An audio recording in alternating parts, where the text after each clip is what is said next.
Hola, buenos días, compañeros y licenciada Sonia. Quien les habla es la licenciada Darlene Mendoza y el día de hoy, continuando con las exposiciones de ayudas diagnósticas, yo les voy a hablar sobre el perfil de coagulación y sobre los marcadores de la inflamación. Como primer punto tenemos el perfil de coagulación, pero antes de poder mencionar los principales exámenes, los que son solicitados en este perfil, yo les voy a hablar sobre un poco de la coagulación para poder entender mejor qué evalúa este tipo de examen. Ahora, cuando ocurre alguna lesión o algún daño vascular, nuestro organismo pone en marcha un mecanismo de defensa, el cual es la hemostasia, la cual va a impedir una hemorragia. Encontramos de dos tipos, la hemostasia primaria y la hemostasia secundaria, ¿no? La hemostasia primaria, que vendría a ser la respuesta inicial ante cualquier lesión vascular, en donde van a participar las plaquetas principalmente, y la finalidad de la hemostasia primaria es la creación del tapón plaquetario. Entonces, dentro de la hemostasia primaria va a comprender la vasoconstricción o contracción vascular, ¿no? Entonces, ¿qué va a pasar aquí? Una vez que el vaso sanguíneo ha sido dañado, se va a contraerse y el contraerse va a liberar sustancias como es el factor tisular o el factor 3 de la coagulación. Eh, Va a liberar aparte más proteínas, va a liberar el colágeno, los cuales van a favorecer en este caso la adhesión plaquetaria, ¿no?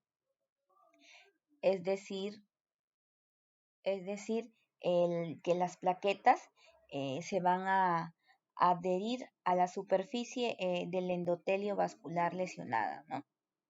Una vez que estas plaquetas se van a adherir a este vaso lesionado, se van a activar y van a liberar eh, unos gránulos, ¿no? Los cuales eh, van a traer mucho más plaquetas, ¿no? Y una vez que atraen más plaquetas, es donde se va a formar el tapón plaquetario, o es lo que lo conocemos como tapón plaquetario, ¿no?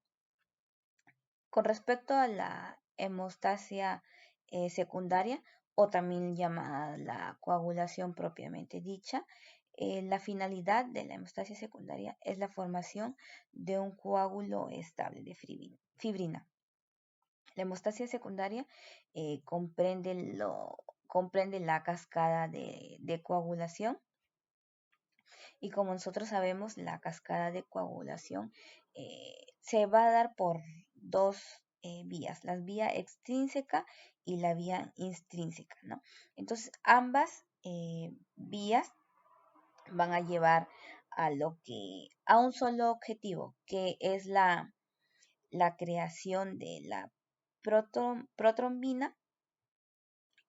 Y una vez que ocurra la creación de la protrombina, este, el resultado final va a ser la creación de fibrina. ¿Para qué? Para que esta fibrina pueda adherirse al tapón plaquetario y le dé resistencia. Una vez que esta fibrina se adhiera al tapón plaquetario, va a tomar el nombre de coágulo. Ahora, bueno, como sabemos que una vez que se ha creado el coágulo de fibrina, este no va a quedarse para siempre, ¿no? Tiene que desaparecer. Una vez que cumple su función de reparación, tiene que desaparecer, ¿no? Entonces, aquí entra en marcha la fibrinólisis, que es la desintegración del coágulo de fibrina una vez que ha cumplido su función. Ahora, para la formación del coágulo se va a necesitar la activación de los factores de coagulación. Los factores son un total de 12, los cuales se van a ir activando de forma secuencial. Y para la activación de estos factores pueden ser por dos vías eh, diferentes, una vía extrínseca y la vía intrínseca. Entonces, cuando hablamos de la vía extrínseca, esta se va a activar debido al daño del vaso sanguíneo, la cual va a liberar el factor tisular o también llamado factor número 3. Y de la vía intrínseca, esta se va a activar debido a que la sangre va a entrar en contacto con superficies extrañas al endotelio, la cual, cuando sucede esto, se va a activar el factor número 12. Entonces, este, cuando hablamos con la vía intrínseca, se va a activar el factor número 12, el factor número 12 va a activar el factor número 11, el factor número 11 va a activar al 9, cuando es de la vía extrínseca, el factor número 3 va a activar al factor número 7 y el factor número 7 va a activar al factor número 10. Es en forma secuencial, ¿no? Entonces, ambas vías se van a unir en lo que conocemos la vía común. Entonces, se van a ir activando así sucesivamente. Eh, Después de que ambas vías activan el factor número 10, este va a activar el factor número 2, luego se va a activar el factor número 1, que es al que conocemos como fibrinógeno, y este fibrinógeno va a activar a la fibrina, que es la encargada de darle consistencia al tapón plaquetario. Y una vez que le da consistencia al tapón plaquetario, va a conocerse como coágulo sanguíneo. Cuando se refiere a exámenes de el perfil de coagulación, estos van a evaluar en sí lo que es las diferentes vías de esta cascada, ¿no? Por ejemplo, tenemos a un examen llamado tiempo parcial de tromboplastina activada, que evalúa la vía intrínseca con la vía común y todos los factores que participan en ella. Otro examen que encontramos es el tiempo de protrombina, que evalúa la vía extrínseca con la vía común y todos sus factores. Y otro examen es el tiempo de protrombina, que evalúa la última vía de la coagulación y todos aquellos factores que participan en ella. Ahora, ¿qué vendría a ser en sí un perfil de coagulación? Entonces, vendría a ser una serie de análisis, de exámenes, los cuales van a estar destinados a proporcionar información acerca del cómo se está llevando a cabo el proceso de coagulación de la persona a evaluar, ¿no? Es una prueba de laboratorio indispensable para el diagnóstico o el seguimiento de las posibles alteraciones de la hemostasia que pudiera tener esa persona, ¿no? Es decir, estudia la coagulación a través de la interpretación de la cascada de coagulación. ¿Cuándo solicitar un estudio de la coagulación? Entonces, dentro de los principales motivos por los cuales solicitar este tipo de estudios vendría a ser debido a que aquella persona se va a someter a alguna intervención quirúrgica.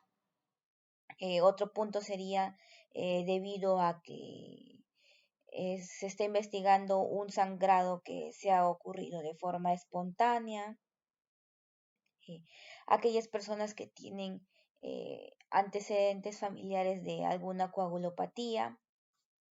eh, y otro punto vendría a ser la evaluación de la terapéutica administrada, es decir, para evaluar cómo están funcionando los anticoagulantes, ¿no?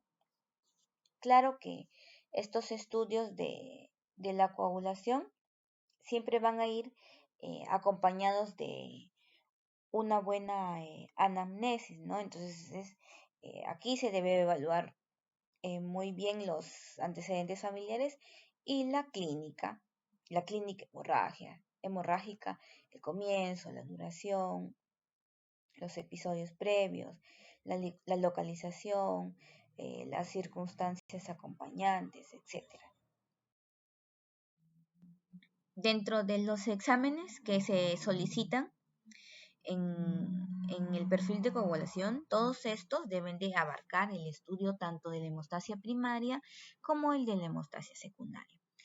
Dentro de la hemostasia primaria van a evaluar principalmente los componentes celulares, en este caso las plaquetas, ¿no?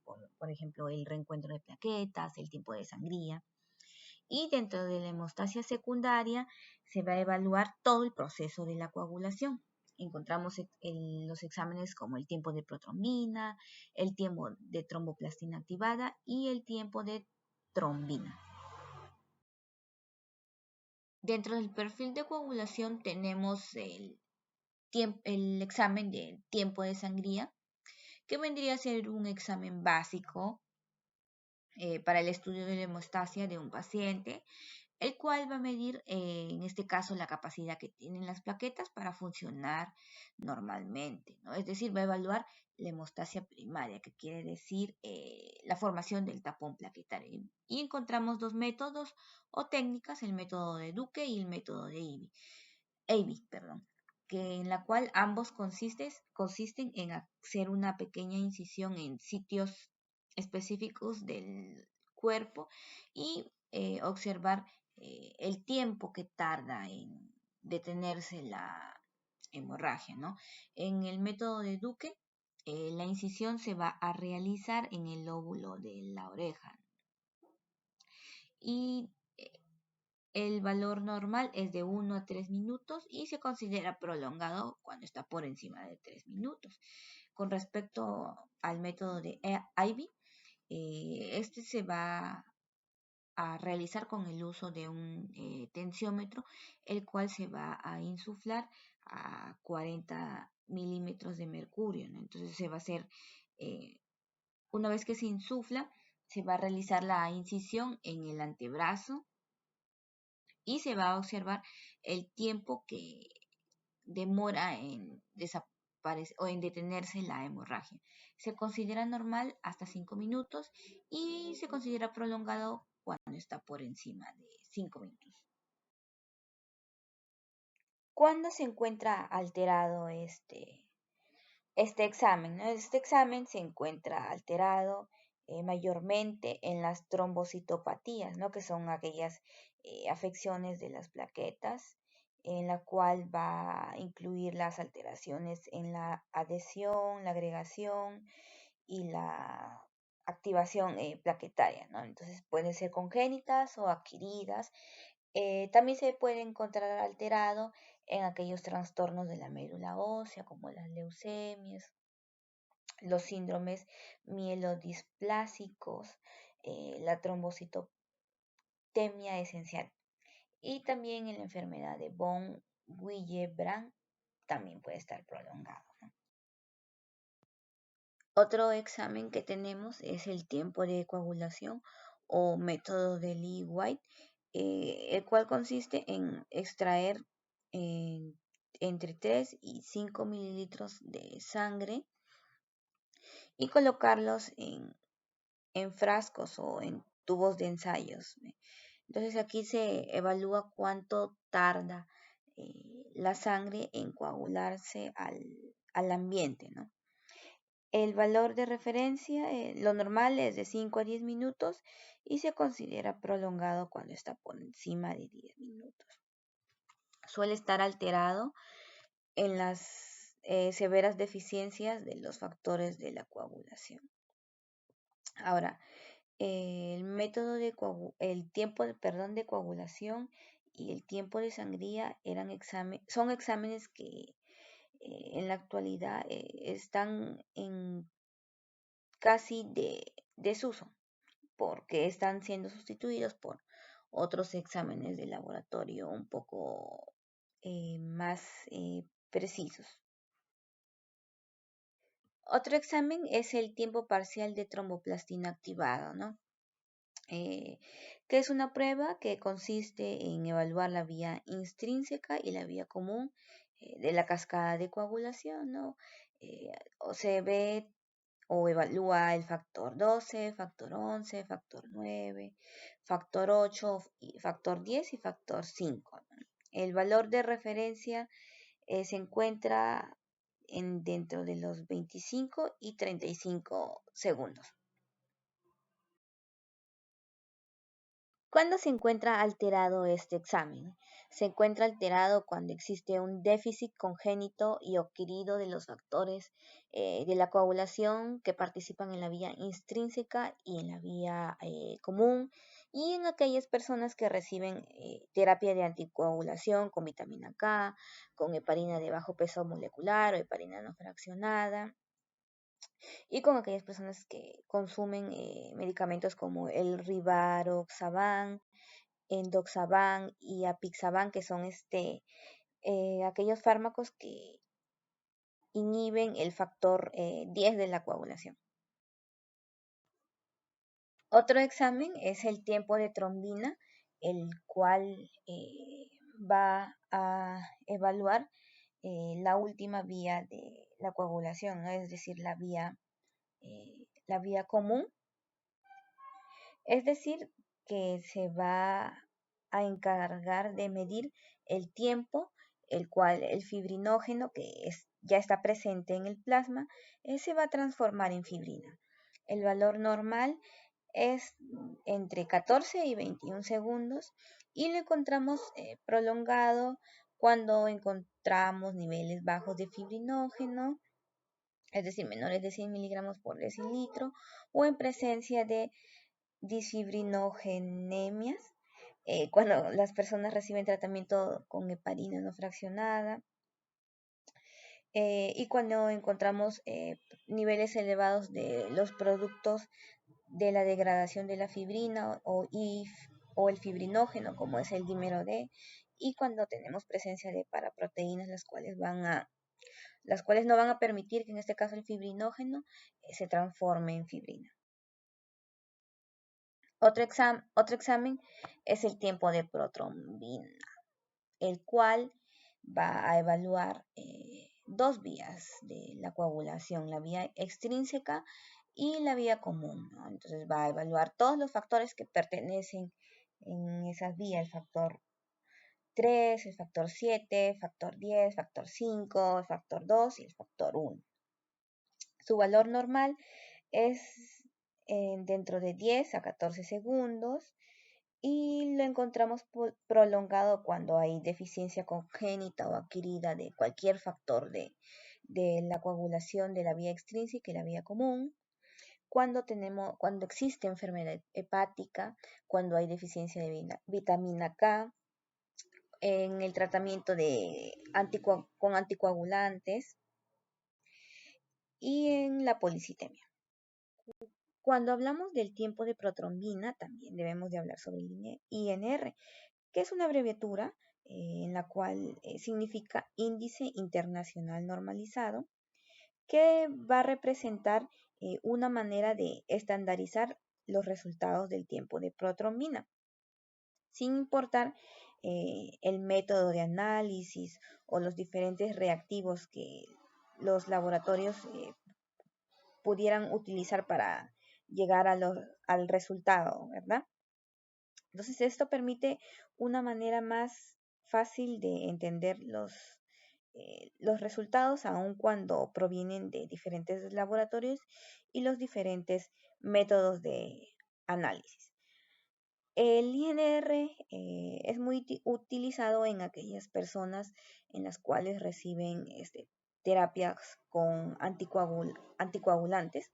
El valor normal en una persona que no recibe este tipo de terapias es de 1 segundo. Y en aquellas personas que toman algún tipo de anticoagulante, este tiempo se va a alargar un poco más, ¿no? Esto quiere decir que el tiempo que la sangre tarde en coagularse se va a alargar, va a ser mayor de 1, ¿no? Entonces, lo normal en un paciente que recibe anticoagulantes es de 2 a 3, lo cual va a significar que el tiempo que tarda la sangre en coagularse es de 2 a 3 veces más largo de lo normal, ¿no? Entonces, deben de estar dentro de estos valores. Entonces, se considera peligroso cuando se encuentra entre 3 y 4 segundos. Esto presenta un mayor riesgo de sangrado. Y si lo encontramos entre 1 y 2 segundos, esto quiere decir que la persona sufre o está en mayor riesgo de poder desarrollar trombosis o alguna embolia. Ahora vamos a pasar a lo que es los marcadores inflamatorios. Ahora, la inflamación vendría a ser la respuesta del sistema inmunológico de un organismo al daño causado a sus células y a sus tejidos por patógenos bacterianos o por cualquier otro agresor de naturaleza biológica, química, física, o mecánica, ¿verdad? Ahora, hay una serie de pasos por las cuales ocurre esta inflamación, ¿no? Como les dije antes, debe de haber un desencadenante, una infección, cualquier lesión tisular o estrés o disfunción celular, lo cual va a provocar que el organismo emita una respuesta, ¿no? Y esta respuesta vendría a ser la liberación de mediadores de la inflamación, la histamina, la prostaglandina, el factor activador de plaquetas o cualquier, o las enzimas, ¿no? Los cuales van a producir alteraciones vasculares y efectos químico-tácticos, los cuales van a favorecer la llegada de las moléculas y las células inmunes al foco principal de la inflamación, ¿no? Estas células del sistema inmune vendrían a ser los macrófagos y los neutrófilos, que son los principales, los primeros en llegar al sitio de la inflamación, ¿no? Entonces, todo este proceso debe de ser controlado, ¿no? Siempre se debe ser controlado porque puede, si es exagerado, puede ser perjudicial, ¿no? Entonces, la finalidad es la reparación, ¿no? Es decir, eliminar la causa que está produciendo esta agresión para poder dar ese equilibrio en la cual antes estaba el cuerpo. ¿Qué es un marcador inflamatorio? Un marcador inflamatorio nos va a permitir ayudar a conocer el grado de inflamación que tiene una persona, ¿no? Como sabemos que la inflamación es aquella respuesta de defensa que el organismo ah, hace frente a las infecciones o a las agresiones, ¿no? ¿Para qué se utilizan estos marcadores marcador inflamatorio, ¿no? Para establecer un diagnóstico precoz, para cuantificar la gravedad y estratificar el riesgo, ¿no? Y poder identificar a los pacientes con infecciones graves. Y también para monitorizar la evaluación de la infección y su respuesta, en este caso, al tratamiento, ¿no? De una forma que sirva de guía para la terapia antibiótica. Dentro de los mediadores de la inflamación tenemos a la velocidad de sedimentación globular o también llamado sedimentación de eritrocitos, ¿no? O BCG. Como sabemos, todo proceso inflamatorio va a condicionar o va a haber un incremento en la concentración en el plasma, ¿no? De diversas proteínas que en conjunto se conocen como las proteínas reactivas o las que se activan durante la fase aguda de la inflamación, ¿no? Entonces, esta presencia de las proteínas en el plasma durante el tiempo de la inflamación va a provocar un cambio en la superficie de los hematíes, ¿no? Que los cuales se tienden a sedimentar con mayor rapidez, ¿no? Entonces, la BCG vendría a ser un método indirecto de la valoración de las distintas proteínas que se activan durante la fase aguda de la inflamación. También la velocidad de sedimentación no solo va a aumentar con la inflamación, ¿no? También tiende a aumentar con diferentes patologías como el cáncer, las enfermedades reumáticas y cualquier enfermedad de la sangre y de la médula ósea, ¿no? Los valores normales de la BCG van a variar dependiendo la edad de la persona, en función, el sexo de la persona, ¿no? Y claro, los valores de cada laboratorio. Aquí tenemos una tabla, ¿no? Entonces, que los valores o los rangos de referencia, las personas menores de 50 años y mayores de 50 años. En los menores de 50 años, si es hombre, de 0 a 5, y las mujeres de 0 a 20. Si es mayor de 50 años, los varones de 0 a 20 y las mujeres de 0 a 30. Entonces, la BCG está aumentado en la inflamación, la infección, el cáncer, enfermedades reumáticas y las enfermedades de la sangre y de la médula ósea. Y también lo encontramos disminuido en los síndromes de hiperviscosidad, las poliglobulías, en aquellas personas con un hábito de el consumo de tabaco, en la insuficiencia cardíaca y en la leucocitosis extrema. Dentro de los marcadores del inflamatorios encontramos a la interleucina 6, que vendría a ser una citoquina, ¿no? Las citoquinas son proteínas que van a coordinar o participar en diferentes sistemas del cuerpo. Uno de ellos es el sistema inmune, ¿no? Esta citoquina puede ser secretada por distintas células como los monocitos, las células T, los fibroblastos, los hepatocitos, las células endoteliales y las neuronas, ¿no? Entonces la interleucina 6, la función que va a ejercer en el sistema inmune es que va a activar todas las células que participan o que encontramos en el sistema inmune. También ejerce funciones proinflamatorias y funciones antiinflamatorias. ¿Cuáles estímulos para su producción o para su liberación vendría a ser las infecciones por ciertos microorganismos, principalmente los virus y las bacterias, ¿no? Y también por la acción de otras citocinas también se va a liberar, como la interleucina 1 y el factor de necrosis tumoral alfa. Ahora tenemos a la proteína C reactiva, o también llamada PCR, que es una, proteína reactante de la fase aguda de la inflamación, que es sintetizada principalmente por los hepatocitos en respuesta a los procesos infecciosos, inflamatorios y de injuria tisular. Y las que causan su inducción vendría a ser la interleucina 1, la 6 y el factor de necrosis tumoral alfa.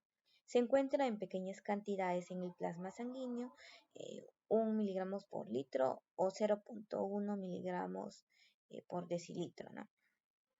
Entonces, frente a cualquier estímulo inflamatorio, el PCR va a aumentar las primeras 6 a 8 horas.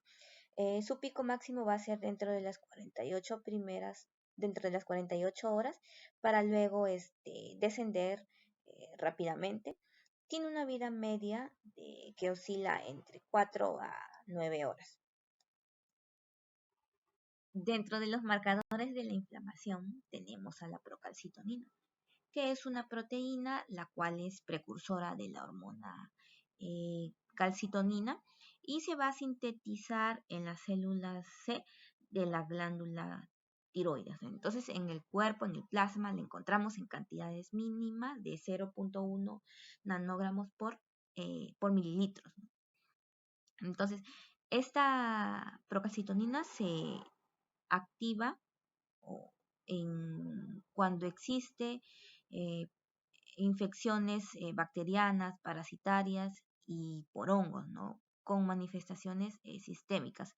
Pero si existe enfermedades de origen viral graves o de inflamación sistémica, no se va a ver o no va a haber aumento de esta eh, hormona, de esta proteína, perdón.